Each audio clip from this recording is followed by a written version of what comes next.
Part 1. The ships appeared on a Tuesday morning. They came without warning, sliding out of the empty darkness between stars like silver fish rising from deep water. There were thousands of them, each one the size of a mountain, each one made of something that looked like living crystal.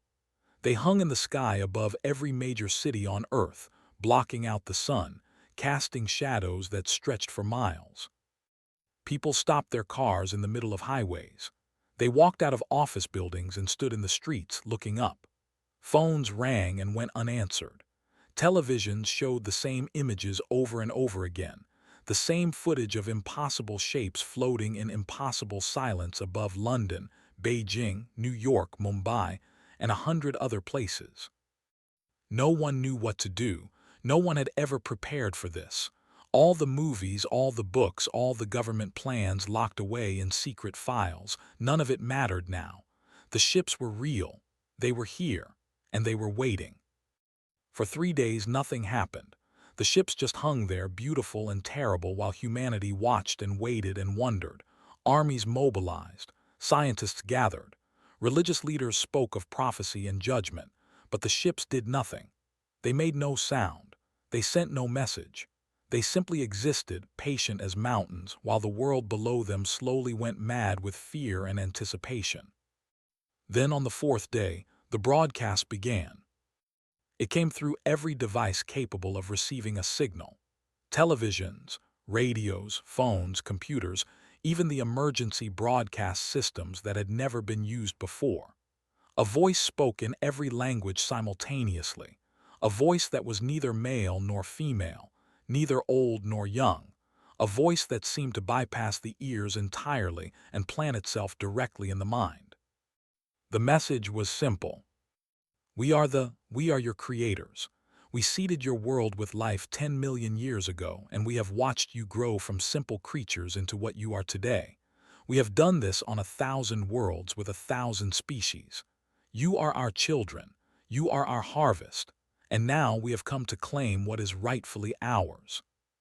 The voice paused, and when it spoke again, there was something almost gentle in it, the way a farmer might speak to livestock before leading them to the slaughterhouse. Do not be afraid.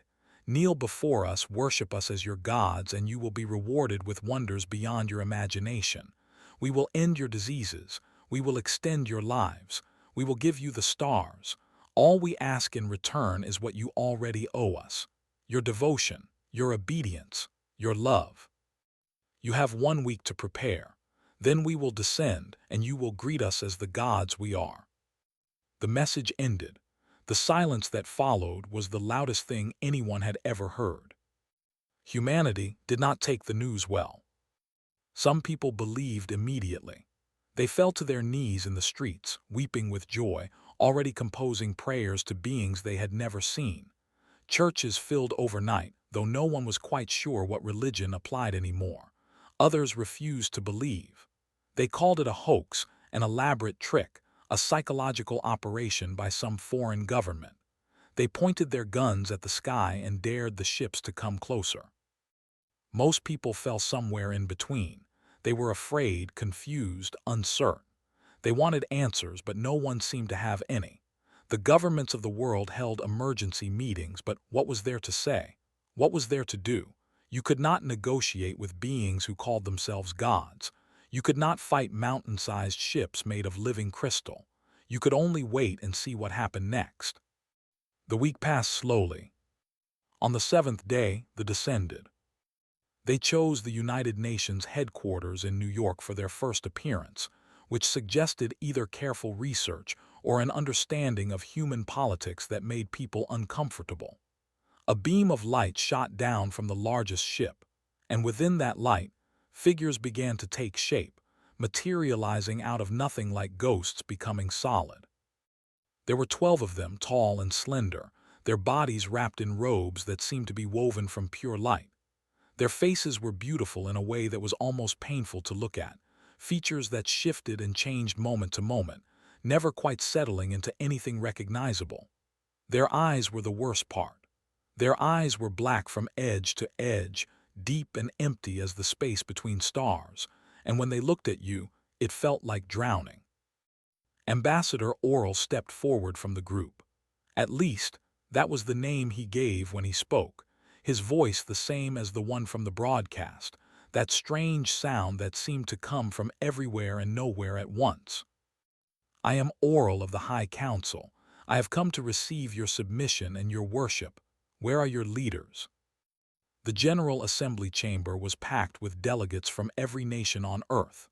Presidents, prime ministers, kings, and dictators, they were all there, gathered together for the first time in history. They had come because they had no choice. They had come because the alternative was unthinkable.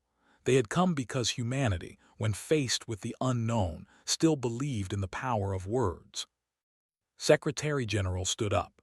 She was a small woman from Nigeria, soft-spoken and precise, known more for her diplomatic skills than any particular charisma. But she was the one who had drawn the short straw, the one who had been chosen to speak for the entire human race. "Welcome to Earth," she said, her voice steady despite the trembling in her hands. "We have received your message and considered your words. Before we proceed, we have some questions." Oral tilted his head, a gesture that might have been curiosity or might have been amusement. It was hard to tell with a face that kept changing. "Questions you may ask." Cleared her throat. "You claim to have created us, to have seeded our world with life millions of years ago. Do you have any evidence of this claim?" The chamber went silent. Several delegates shifted uncomfortably in their seats. This was not how you spoke to beings who could vaporize your planet. This was not diplomacy. This was suicide dressed up in polite language. But stood her ground, waiting. Oral stared at her for a long moment. Those black eyes revealed nothing. "Evidence," he repeated as if the word confused him. We do not offer evidence. We are the evidence. Our presence here is all the proof you require." With respect said, "That is not how proof works." From somewhere in the back of the chamber, someone laughed. It was quickly stifled, but the damage was done. The tension in the room shifted, becoming something else entirely. Not relief exactly, something more like defiance. The German Chancellor, a stern woman named, stood up next. "You say you created us," she said. "But our scientists have studied the origins of life on Earth for centuries. We have fossil records, genetic evidence, a clear picture of how life evolved from simple organisms over billions of years. Your claim contradicts everything we know about our own history. Surely you can understand our skepticism." Oral's face flickered, his beautiful features briefly becoming something harder and colder. "Your science is primitive. Your understanding is limited. We seeded the genetic material from which your life arose. The evolution that followed was merely the unfolding of our design." "Then you can prove it," said the delegate from Brazil, a young woman named Sophia. "You can show us the genetic markers. You can give us the records of this seeding. You can submit to independent testing. If what you say is true, the evidence should be easy to provide." The others shifted behind Oral, their robes flickering with colors that suggested emotion. Annoyance, perhaps, or something worse. "You do not understand," Oral said. "We are not here to convince you. We are here to receive what is ours. Your belief is irrelevant. Your cooperation is expected." "But what if we do not cooperate?" asked the delegate from India, an elderly man named Rajiv. "What if we require more than your word before we worship you as gods?" Oral smiled. At least his face formed something that resembled a smile, though there was no warmth in it. "Then you will learn," he said, "as all the others have learned." He raised one hand and the wall behind him dissolved. Not exploded, not shattered, just ceased to exist, leaving a perfect rectangular hole through which the cold wind of New York City came rushing in. The delegates gasped and ducked, but Oral stood unmoved. "We can unmake your cities as easily as we made that wall disappear. We can end your lives with a thought. We have done this before on worlds that resisted, and we will do it again if necessary. But we would rather not. Worship is when it comes from willing hearts." He lowered his hand. You have seen our power. You know what we are capable of. Do not test us further. The chamber was silent. The delegates stared at the hole in the wall, at the cold gray sky beyond, at the ship still hanging motionless over the city. The message was clear. The threat was real. There was no way to fight beings who could dissolve matter with a gesture.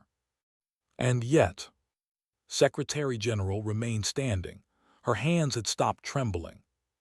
Your demonstration is impressive, she said, but impressive is not the same as divine. Before this assembly can consider your request for worship, we will need time. Time to study, to verify, to understand. This is not resistance. This is simply how we do things. Oral stared at her with those empty black eyes. How long? Glanced at the other delegates. No one spoke, but something passed between them. A silent agreement, a shared decision. We will establish committees, said. Scientific, religious, philosophical. They will examine your claims and report their findings. This process will take as long as it takes. Until then, we ask that you refrain from further demonstrations of power. They are, as you say, unnecessary. We already know what you can do. Oral considered this. Behind him, the other whispered to each other in a language that sounded like wind through dead trees. Very well, he said finally. We have waited 10 million years. We can wait a little longer, but do not mistake patience for weakness. We will have what is ours. He turned and walked back toward the beam of light, his fellow following. Just before he stepped into it, he looked back over his shoulder. Your skepticism is unusual. Most species fall to their knees at the first sight of us. Perhaps you are simply too primitive to understand what you are seeing, or perhaps you are something else entirely. Then he was gone, rising up into the light, vanishing into the ship above. The delegates sat in silence, staring at each other, at the hole in the wall, at the sky beyond. Finally, the delegate from Japan spoke. Did we just demand peer review from a species that claims to be gods? No one answered, but somewhere, somehow, the universe had shifted. Humanity had been given an ultimatum by beings of unimaginable power, and instead of falling to their knees, they had asked for evidence. It was not much, but it was a start. Part 2. The committees formed quickly. Within 48 hours, every major nation on Earth had contributed scientists, theologians, philosophers, and experts of every conceivable kind. They gathered in Geneva, in Beijing, in dozens of other cities, setting up laboratories and research centers dedicated to a single question. Were there really gods? They found this amusing at first. Oral appeared on broadcasts, his shifting face almost gentle, explaining that humanity's efforts were touching but ultimately pointless. The truth was the truth. Evidence was for lesser beings who could not perceive reality directly. The simply were what they were. But humanity did not stop asking questions. Doctor was a geneticist from Argentina. She had spent her entire career studying the origins of life on Earth, mapping the ancient genetic code that connected all living things. When the call went out for scientists to study the claims, she volunteered immediately. Her request was simple. If they had truly seeded life on Earth, there should be evidence in the genetic code, markers, signatures, something that did not fit the natural pattern of evolution. All she needed was a sample of genetic material to compare. They refused. They called it an insult. They said that gods did not submit to testing by their creations. They said that the very request proved humanity's primitive nature. Doctor published her findings anyway. The absence of evidence, she wrote, is evidence of absence. If they will not allow verification, we must assume their claims are false until proven otherwise. The paper went viral. Millions of people read it. They did not respond directly, but one of their ships vaporized an uninhabited island in the Pacific Ocean the next day. The message was clear, but it was not the message they intended to send. Fear spread, yes, but so did something else. Anger. In Tokyo, a protest formed outside the building where they had established their embassy. 10,000 people gathered, holding signs, chanting slogans. They did not call for war. They did not call for surrender. They called for accountability. "If you are gods," one sign read, "why do you need our worship?" Another said, "Power is not divinity." And another, simpler than the rest, "Prove it." They watched the protest from their embassy windows. Oral stood among them, his black eyes tracking the movement of the crowd below. "This is unexpected," one of his advisors said. "On other worlds, demonstrations of our power have always been sufficient. Fear has always led to submission." "These are not other worlds," Oral replied. "These are humans." He spoke the word like it was new to him, like he was still trying to understand what it meant. The second month of the occupation brought the miracles. They understood that fear alone would not be enough. They needed to show humanity the benefits of worship, the rewards that came with obedience. So they began to heal. They chose a hospital in London, a children's ward filled with the terminally ill. They arrived without warning, 12 of them walking through the halls like angels of light, touching each child in turn. Cancers vanished. Genetic disorders rewrote themselves. Children who had been dying rose from their beds and walked. The footage spread across the world in minutes. Parents wept. Doctors fell to their knees. For the first time since the ships arrived, humanity saw what they could offer. But the questions did not stop. Dr. James was an ethicist from Singapore. He watched the footage of the London miracle with the same skeptical eye he brought to everything. "They healed the children," he said in an interview that aired on every major network. "That is wonderful, truly wonderful. But why did they choose that hospital? Why those children and not others? There are millions of sick children on this planet, billions of people suffering. If they have the power to heal, why do they not heal everyone?" The interviewer shifted uncomfortably. "Perhaps they cannot," she suggested. "Perhaps their power has limits." "Then they are not gods," Doctor replied. "Or perhaps they can heal everyone, but they choose not to.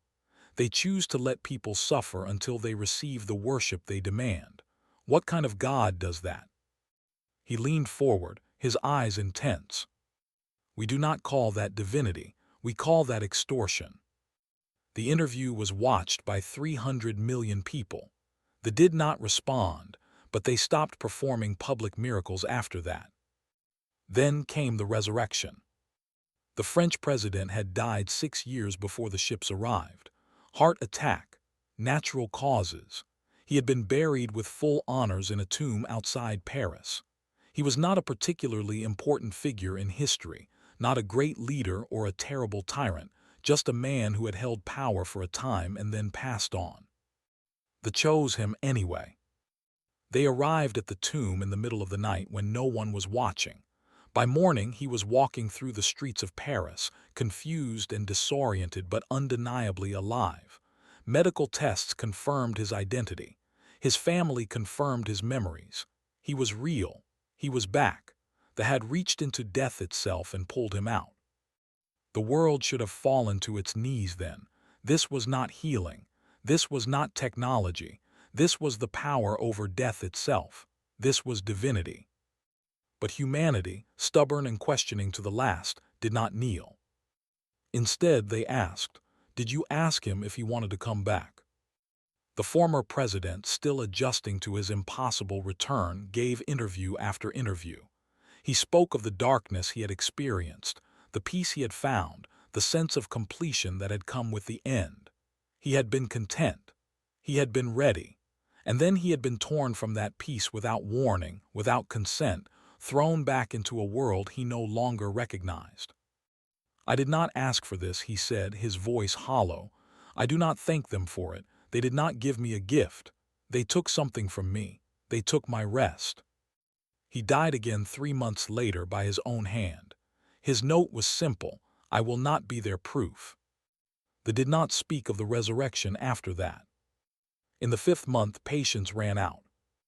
A commander named Hen had been stationed in South America, overseeing the conversion of local populations. He had expected gratitude. He had expected worship. Instead, he found resistance at every turn. Protests, questions, demands for evidence that he could not provide. In a village in Colombia, a young girl threw a stone at him. It did not hurt him. It could not hurt him.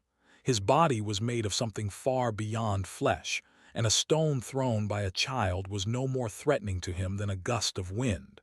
But it was the principle of the thing. It was the disrespect. It was the look in the girl's eyes, the defiance that burned there despite everything she had seen, everything she knew. Hen destroyed the village. He did not use the ships. He did not need to. He simply raised his hand and let his power flow out of him, and the village ceased to exist. 300 people died in an instant. 300 lives ended because a girl had thrown a stone. The footage was captured by a journalist hiding in the hills nearby. By the time Hen returned to his ship, the video had been seen by 1 billion people. They expected fear. They expected submission.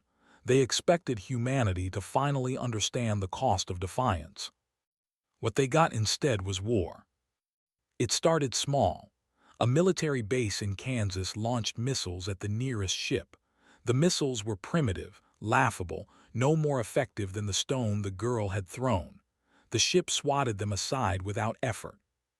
But then more missiles came, from Russia, from China, from every nation with the capability to strike. Thousands of weapons launched simultaneously, a coordinated attack that must have taken weeks to plan. None of them worked.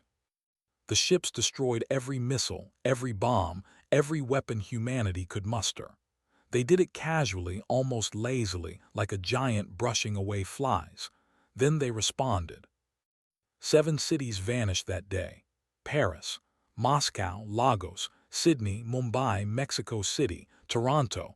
20 million people gone in an instant, reduced to glass craters that glowed in the dark. The message was clear. Resistance was futile.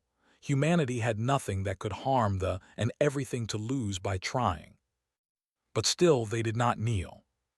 Colonel Sarah Mitchell was 53 years old. She had served in the United States Air Force for 30 years. She had flown missions in 3 wars. She had buried friends and saved lives and done everything her country had asked of her. Now she sat in the cockpit of an F-35, watching the ship hover above what used to be Denver, and she knew she was about to die. The order had come down 2 hours ago. All remaining pilots were to attack, not because they could win, not because they could hurt the enemy, but because someone had to try. Someone had to show that humanity would not simply surrender, would not go quietly, would not kneel no matter what the cost. It was suicide. Everyone knew it. Colonel Mitchell had said goodbye to her family, written letters she hoped they would someday receive, made peace with a God she was no longer sure she believed in. And then she had climbed into her cockpit and taken off, one of 300 pilots heading toward certain death. The battle lasted 11 minutes. They destroyed every jet. They did it efficiently, methodically, without apparent emotion. 300 pilots died in 11 minutes, their aircraft turned to fire and falling debris, their final moments spent in the certain knowledge that they had accomplished nothing. But they had. On the flagship, Oral watched the last jet spiral down into the ruins of Denver. His advisors stood around him, already composing the victory announcement, already planning the next phase of the pacification. But Oral was silent. Why, he asked finally. His voice was quiet, confused. They knew they could not win. They knew they would die. Why did they attack? His advisors had no answer. Oral turned away from his shifting face settling into something that looked almost like doubt. In 10,000 years, he said, we have never encountered this. Resistance, yes. Fear, yes. But this willingness to die for nothing, this refusal to accept the inevitable. He looked at his advisors, and for the first time since they had arrived on Earth, His voice held something other than certainty. What are these creatures? Part 3. 3 years passed. The war, if it could be called that, continued without pause. They won every battle. They destroyed armies, flattened cities, demonstrated again and again that resistance was meaningless. Their technology was thousands of years beyond anything humanity could field. Their power was absolute. And yet they could not win. For every city destroyed, 10,000 humans swore vengeance. For every victory they claimed, 100 resistance cells formed in the ruins. Scientists worked in hidden bunkers, studying scraps of technology, searching for any weakness, any flaw, any hope. They found nothing that could hurt the invaders, but they kept working anyway. That was the thing about humans that they never understood. Hope was not dependent on probability. Defiance was not dependent on success. Humans did not resist because they thought they could win. They resisted because the alternative was unacceptable. Doctor had survived the destruction of heirs by pure chance. She had been in the countryside, visiting her sister, when the city turned to glass. Now she led a research team in the Andes, working out of a converted mining facility, studying everything they could find about the. "We cannot hurt them," she said to her team one morning, gathered around a table covered with fragments of crystalline material. "We cannot destroy their ships. We cannot kill their soldiers. Our weapons are toys to them."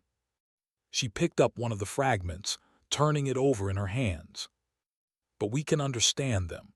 We can learn what they are, how they think, what they want. And maybe, if we learn enough, we can find something they fear." Her team did not ask how that was possible. They did not ask if there was any point. They simply went back to work. That was what they never understood. Humans did not need hope. They just needed something to do. In the ruins of London, a man named Thomas Gray organized a network of survivors. He had been a history teacher before the invasion, an expert on the Roman Empire and its fall. Now he used that knowledge to build something new. The Romans conquered the known world, he told his followers, gathered in the basement of a collapsed building. They had the greatest army, the greatest technology, the greatest organization of their time. But they fell. They fell because they could not hold what they had taken. They fell because the people they conquered never stopped fighting. He looked around at the faces before him, dirty and tired and scared. "We cannot beat them with weapons, but we can make this world ungovernable. We can make occupation so costly, so exhausting, so endless, that they will eventually give up and leave." Someone laughed, a bitter sound. "They have been doing this for 10,000 years. They have conquered 1,000 worlds. Why would Earth be different?" Gray smiled. "Because we are different. We do not kneel. We never have." The resistance spread. It was not organized, not coordinated, not part of any grand strategy. It was simply what happened when millions of humans refused to accept defeat. Sabotage, assassination, information warfare, small acts of defiance that accomplished nothing individually but combined into something larger, something they had never encountered before. On 1,000 other worlds, conquest had been followed by submission. Populations had accepted their new gods, built temples to them, devoted their lives to worship. Within a generation, resistance had faded. Within a century, it had been forgotten entirely. But humans remembered. They taught their children the stories of those who had fought and died. They passed down the names of the cities that had been destroyed. They kept the anger alive, burning it into their souls, making it part of who they were. When a patrol entered a village, they were met not with worship but with silence. When they demanded food, they received poison. When they asked for information, they received lies. Every interaction was a small battle, a tiny act of war, a reminder that this world would never truly be conquered. Ora watched all of this from his flagship, and slowly, something changed in him. He had been for 10,000 years. He had overseen the subjugation of 100 worlds. He had accepted worship from a billion creatures who saw him as a god. It had never occurred to him to question any of it. But now, watching humanity refuse to break, he began to wonder. What made gods gods? Was it power alone? They had power beyond measure, but power was not worship. Power was fear. And fear, he was learning, was not the same as devotion. The creatures on other worlds had the because they had no choice. They had built temples because they were afraid. They had offered prayers because the alternative was death. But had any of it been real? Had any of it meant anything? Oral thought about the pilots who had flown to certain death above Denver. He thought about the scientists still working in hidden bunkers, searching for weaknesses that did not exist. He thought about the children who drew pictures of ships exploding, who grew up learning to hate beings they called gods. This was not what worship was supposed to look like. But it was, he was beginning to realize, more real than anything he had experienced in 10,000 years. The desertion started slowly. A soldier named N was the first. He had been stationed in what used to be Japan, overseeing a labor camp, watching humans work themselves to death building monuments to their conquerors. One day, he simply walked away. He found a group of survivors in the mountains and asked to join them. They nearly killed him on sight, but something in his eyes made them hesitate, something that looked almost like shame. "I have been part of this for too long," he told them. "I have seen what we do. I have heard your stories, read your books, watched your art. You are not cattle. You are not servants. You are something we have never encountered before." He looked at them, this ragged group of humans who had every reason to hate him. "I do not know if I can help you win. I do not think anyone can, but I can tell you what I know. I can give you information. I can be something other than what I was." The survivors accepted him, not out of trust, not out of hope, but out of something else entirely. Curiosity, perhaps, or just the stubborn human belief that anyone could change. N was not the last deserter. Others followed, slowly at first, then in greater numbers. Exposure to human culture had planted seeds that could not be ignored. The who had spent time among humans began to question. They began to doubt. They began to wonder if godhood was something you could claim or if it had to be earned. The High Council grew concerned.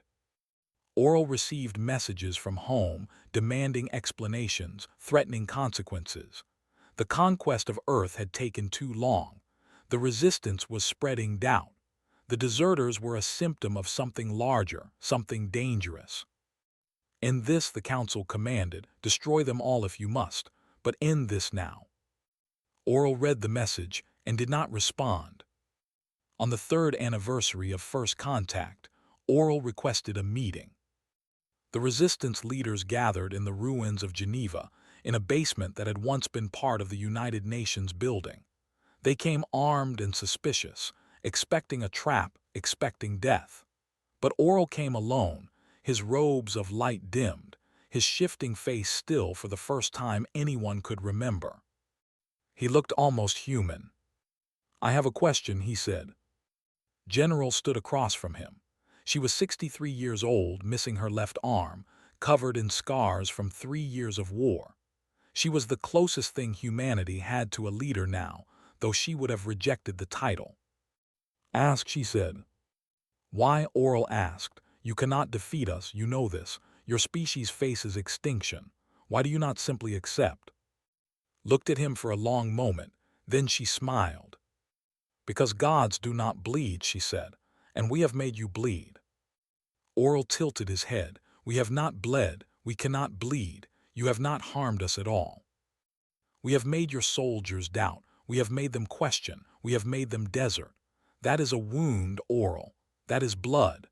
Your power is not diminished, but your certainty is. And certainty, it turns out, is the only thing that makes a god." She stepped closer, unafraid. "You came here expecting worship. You expected us to fall to our knees like every other species you have conquered. But we looked at you, at your ships and your power and your claims of divinity, and we saw only beings who needed our devotion to feel divine. We saw only tyrants dressed up in light. Oral said nothing. You want to know why we will not kneel? Because kneeling is a choice, and we choose not to make it, not because we think we can win, not because we do not fear you, but because the moment we kneel, we stop being what we are, and what we are is worth more than survival. She turned her back on him, a gesture of contempt that should have meant her death. Go back to your ships, she said. Go back to your council. Tell them that Earth is ungovernable. Tell them that we will never stop fighting. Tell them that they can destroy us, but they can never own us. And when you are done, ask yourself this question. If you have to force worship from us, what does that say about your godhood? Oral stood alone in the ruins for a long time after she left. The departed 6 months later. They did not announce it. They simply left, their ships rising silently into the sky, vanishing into the darkness between stars as quietly as they had arrived. No explanation, no farewell, no acknowledgement of what had happened. The official record in the archives would say that Earth was unsuitable for harvest. The climate was wrong. The resources were depleted. The species was diseased. It would not mention the resistance, or the doubts, or the deserters. It would not mention Oral's final report, the one he had sent to the council before ordering the withdrawal. They are not cattle, he had written. They are not servants. They are something we have never encountered before. They are beings who would choose annihilation over submission, and in the face of that choice, our claims of divinity become meaningless. We are not their gods. We are simply beings with more power, and power alone, as they have shown us, is never worthy of worship. The council had been furious. Oral would face judgment for his failure. The deserters would be hunted. The memory of Earth would be erased from history. But the damage was done. The doubt had spread, and somewhere in the vast empire, other species were beginning to hear stories of a world that had refused to kneel. Humanity rebuilt. It took decades. The scars would never fully heal. The glass craters where cities had stood would remain as monuments to those who had died. But life went on, as it always did, stubborn and defiant and impossibly hopeful. The resistance leaders became the founders of a new world. Generals served on the council that drafted the new global charter. Doctors established schools where children learned not just science, but the history of their survival. Thomas Gray wrote the first comprehensive account of the war, a book that would be read for centuries. N and the other deserters were given asylum. They lived among humans, learning their ways, sharing their knowledge, becoming something new. Neither fully nor fully human, but something in between. A bridge, perhaps, or a reminder. In the places where the dead had fallen, temples were built. Not to any god. To the ordinary people who had refused to surrender, who had chosen defiance over survival, who had taught the universe that worship could not be demanded. The inscriptions on those temples were simple.